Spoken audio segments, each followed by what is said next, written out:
دیکھیے ہمارے ہاں مشکل یہی ہے نا کہ آدمی کو جب کسی چیز کا علم ہوتا ہے تو وہ یہ سمجھتا ہے کہ میں اولین وہ شخص ہوں جس نے اس علم کو حاصل کیا مجھ سے قبل، یہ علم کسی کے پاس بھی نہیں تھا۔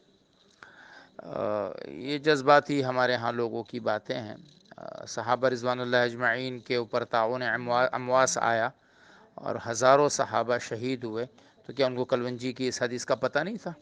کہ انہیں معلوم نہیں تھا کہ آپ علیہ الصلوۃ والسلام نے حبۃ السودا کے بارے میں یہ باتیں فرمائی ہے؟ حضرت عمر رضی اللہ تعالیٰ حبۃ السودا جو ہے وہ شام کے تمام لوگوں کو بھجوا دیتے اور ان سے کہہ دیتے کہ آپ اپنے معدے میں یہ حبۃ السودا ڈال دے، اس کے بعد آپ چاہیں گے بھی تو آپ جو ہے وہ مریں گے نہیں۔ عبید ابن جراح رضی اللہ تعالیٰ نے عمر رضی اللہ عنہ سے عرض کہ یا امیر المومنین، آپ اللہ کی تقدیر سے بھاگ رہے ہیں؟ تو آپ نے فرمایا کہ ہاں، آپ اللہ کے حکم سے بھاگ رہے ہیں کہ بھئی تعاون کا نا تو اللہ کا حکم ہے۔ تو عمر نے فرمایا کہ میں اللہ کے حکم سے اللہ کے حکم کی طرف بھاگ رہا ہوں، کہ اللہ کا حکم ہے کہ جہاں ایسی چیزیں ہوں تو وہاں سے بچو۔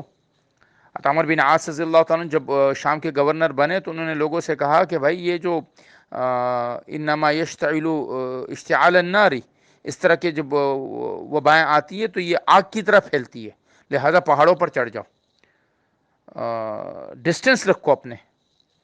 تو کیا صحابہ کو یہ کلونجی کا نہیں پتا تھا؟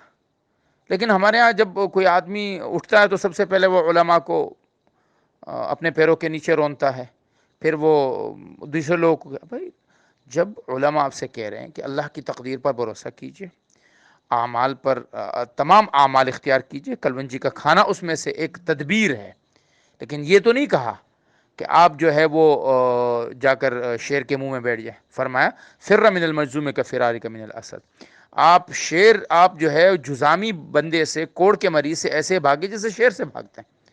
اللہ کے نبی بزدل نہیں تھے، علماء بزدل نہیں ہے۔